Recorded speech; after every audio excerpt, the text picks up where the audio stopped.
Are you challenging yourself enough? Because there is a right amount of challenge for you. And today we're going to be exploring what that is. I'm David Saville, creator of Becoming Superhuman. I am a life coach, but rather than just asking questions, I challenge my clients in a way that creates radical transformation in a single session. I've created a range of immersive events, online courses, and live adventures designed to help you transform into the superhuman version of yourself. Thank you for the likes. That's very early. I appreciate it. This interactive video series is here as an opportunity for you to change something, either while you're watching or because of what you do as a direct result afterwards. If you have a question about anything within this, just ask me. Or if you have a comment, please share it during. Depending on how you use this resource as a way for you to change something within you permanently, to extract out of yourself the permanent transformation that is waiting to burst out of all of us in any moment. Welcome to Becoming Superhuman. By the way, I can't see who's here, so whoever did those likes, let me know who it was. Who is here? I'd love to know. Now, today we're exploring the level of challenge. Are you challenging yourself enough? Because that's very important that you get the right amount for you. It comes because of someone who was going through my tryout process actually for Becoming Superhuman. She's someone who's achieved a lot. Throughout her life, she has set herself big goals, she has worked hard and achieved them. But every time she's got there, she's like looking around going, is this it? Is this all there is? Nothing has been enough for her. And she wants so much more. I mean, that's why she's going through the tryout for Becoming Superhuman, right? Because she wants so much more. And so much more is possible. You shouldn't really, there's no reason for us to be experiencing a is this it experience of life. What it does show is that she hasn't been challenging herself in the right way. It's not been enough for her by any means. And finding the right level of challenge is difficult, especially when we often get to a certain point that seems successful and we kind of protect it. But sometimes we need to burn everything down and begin again, as I did actually when I started becoming a life coach professionally 6 years ago. It's 4.5 years ago since I quit the job. But the point is that there are different levels of challenge for each of us. And it's vital for your fulfillment, for the experience of life. And also, if you want to get to the end of your life, looking back, going, wow, that was an amazing life. It's very important that you are continually challenging yourself in the right way. So example of this, of what really honed this for me was last year, some friends and I, we do these adventures together, two very close friends of mine. And one of these adventures we decided was to climb Snowdon, or it's a walk really. Now, obviously it's a big walk, it's the highest point in the UK. But when it came to doing it, I was looking forward to doing it for connection with my friends and because of the conversations we would have and the meaning it would be doing that together. Wasn't really looking at it as a challenge for me at all in any other way. I mean, sure it's high and sure it'd be a long walk, but I didn't really feel there would be much of a challenge for me physically in any particular way. And so for me, it was much more about that. But before every experience that we do like this, actually, what we do is we connect with each other and we create our own intentions and we decide, what do we want to get out of this? Because it's not about the experience itself, it's about what we can do with it. And so my intention that I decided, because I just closed my eyes and thought, what is it? What would I love to get out of this? And just this came to me, it was, I want to demand more of myself. I want to extract far more out of my existence and out of me than I've ever done before. And so that was the intention I brought. Now, interestingly, apparently, the weather agreed with me. So what happened? We began walking up this, right? I decided not to wear waterproof trousers. As it turns out, it was a mistake. I had a waterproof top on, and we're walking up. Sun was shining. It was beautiful. And we're just chatting and enjoying, experiencing the beginning of our adventure together.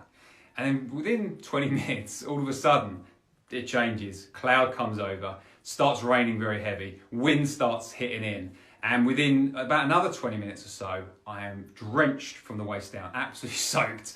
And we're walking up, we're getting battered. The wind's pushing us back. So, it's slowing our pace down. And then what happens is there's a train that goes up it, right? The train was stopped because the weather was so bad. Apparently there's a storm Etna or something going on at the same time. So we're walking up this mountain, and we're getting pelted by the rain, by the wind, forcing us back. And then people start coming, like we see people go faster than us, go ahead. And then we see them come back again. And then we're like, what's going on? They say, oh, we'll turn back, it's too dangerous. Or some people are like, yeah, everyone's just saying it's so dangerous, we're coming back. So about 4 or 5 times people kept saying this. So in the end we decided, we spoke to each other and we're like, look, let's stop asking these people. let's stop talking to them. Let's just trust ourselves to test the environment ourselves. And if it feels like it's too dangerous, like if we're getting to a point where the wind might blow us off or anything like that, that we will turn round. Let's agree to do that. So that's what we chose to do. Because no one else knows what's really safe. They know what they're scared of. They don't really know what's safe for them. And most people tend to overprotect, right? So we decided to continue on and decide for ourselves. So we trekked up, I don't know how many hours it took now, I've forgotten, but it was a long time. It was like double the amount of time it should have taken. So I remember getting to this one point. And also, right, people go up to Snowdon and they talk about the views. We saw nothing. I'll tell you what we saw. We saw a thick cloud, mist, and occasionally a really steep drop is what we saw. We saw wind like whacking us, like hitting us, like it was trying to push us off. It was like the mountain wanted to get rid of us. However, we walked safely in the centre of these pathways. When we got to a narrow bit, we were safe enough. If we went to the edge, we'd hold on to a rock and peer down. So we're safe. So we sorted ourselves out.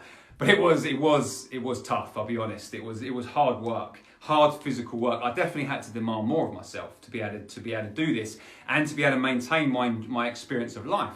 Because whilst also doing this, it wasn't like it was a bad thing. It was like relishing the opportunity actually. And even though I was drenched from the waist down, it was still wonderful. And so I remember we were getting right to the top. And as we opened up, we got to this like mile marker, which is telling us we're very close to the end. And it's just, all you can see is this beautiful mist. And I remember the rain stopped. By the way, when the rain's hitting us, the rain felt like ice. It felt like hailstones in our face. And it might have been hail or it might have just been hard rain, I don't know. What I do know is it was like a load of pins being thrown at our faces. So that was interesting. But then for a moment it stopped and we got to this point and it was just really eerie, really beautiful. And it was like a ghostly scene, walking through. So it's a wonderful experience. I remember then we got round through this tunnel and that was when the wind hit. And that was a little bit hairy. However, we kept to the safe part and we got to the top. Now, my friends took a bit longer. I was a bit excited. So there's actually stairs that go up there. So any thoughts that come to this is hard, right? I just think about the fact that not only do people climb this, they built steps. So they carried rocks, they used machinery, right? People have done this, in rather extreme circumstances. So they can build it. I can walk up it, So it's always good to have that perspective. But I remember getting up to the start, climbing up those steps, getting to the top, and as I got up there, this gust of wind hitting me, I grabbed hold of this cylinder that's up there because that would have been challenging, and just hold on, hugged for dear life. I'll be honest, that was the scariest moment for me because as I stood up there, because I look around, it's a very small circle at the very top of this thing. And there is a reality of, it was quite a steep drop off the edge there.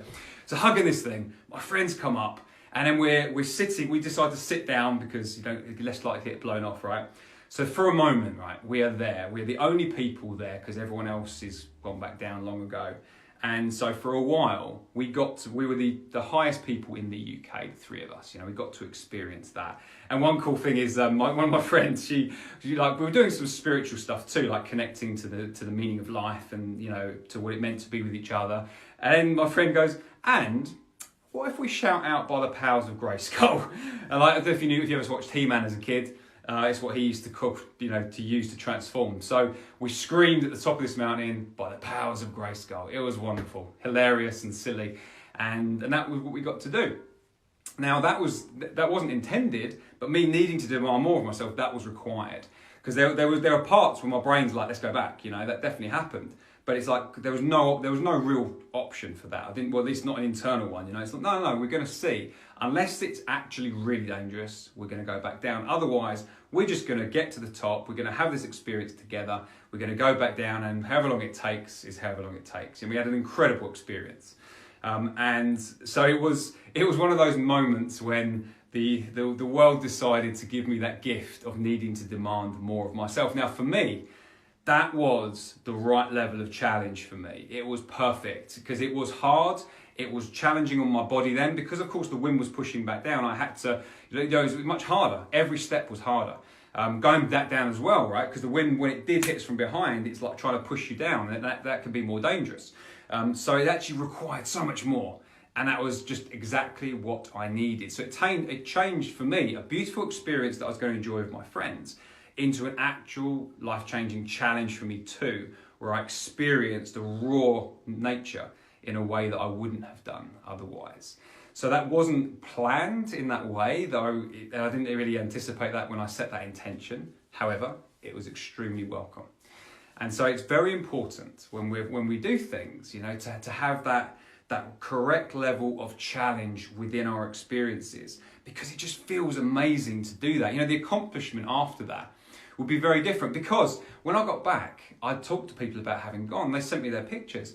Most people that go to Snowdon, they do see beautiful views. I mean, we did miss out on that. However, there's also like 20 or 30 people at the peak. So it's a very busy, overpopulated tourist attraction, right? And because you can walk up it, it's not as if it's out of the reach for many people now. And there's a train, right? People actually get a train up there. So what most people's experience of it was very, very different to ours. And for me, it was beautiful and perfect. And for us as well, actually, for our shared experience, it was. So yeah, and that just really emphasized for me the importance of the correct level of challenge to enrich an experience. It's really important.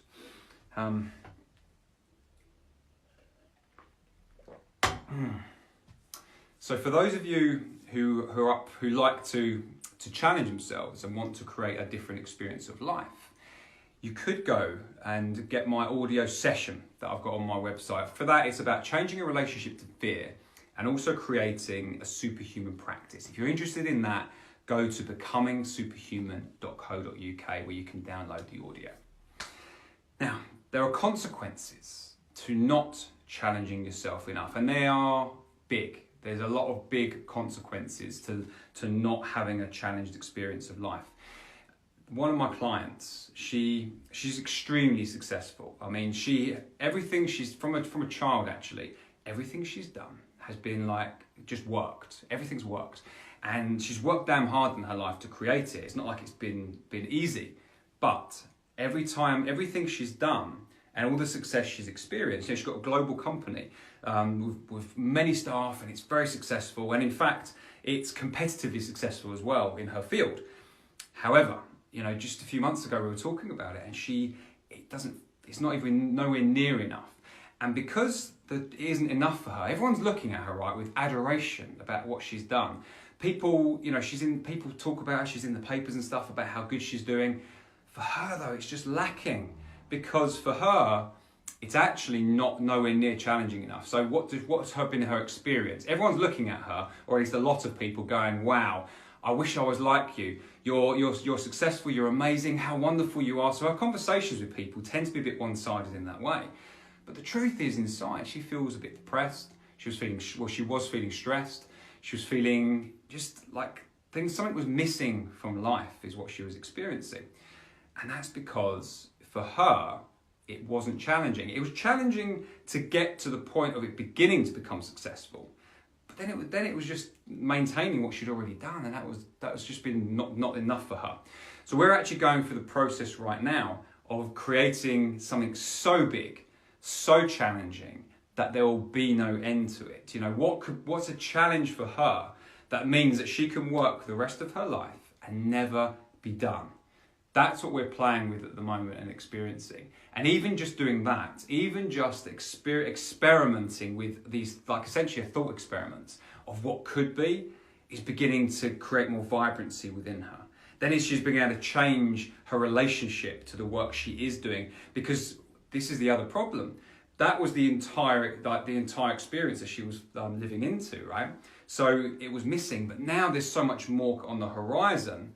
That is only part of her experience, so the stress is gone. It's just stuff she has to do now, to maintain it. So she's getting better at putting that into a smaller space in her life to create more space for the deeply challenging experience that what she wants, that she craves, that she needs.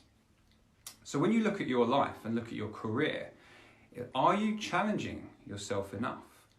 Do you feel satisfied every day with the work that you are doing? Obviously, we can look at relationships and other things as well, but work takes up a big chunk of our lives. And so it's a really useful one to look at. Are you challenged enough? And of course, only you can answer that. So if you're interested in taking a real step forwards in becoming the superhuman version of yourself, changing your relationship to fear, creating a superhuman practice, and increasing the level of difficulty that you're able to live into, check out my audio session. It's like as close to a coaching session as you'll get without actually having one, which you can find at becomingsuperhuman.co.uk. It's very, very cool. And also, for you, you have work to do, right? Remember I said at the beginning of this, there's an opportunity here for you to change something either because of what you hear or because of what you do as a result. Ask yourself, am I challenging myself enough? Okay, thank you for being here, and I'll see you on the next one.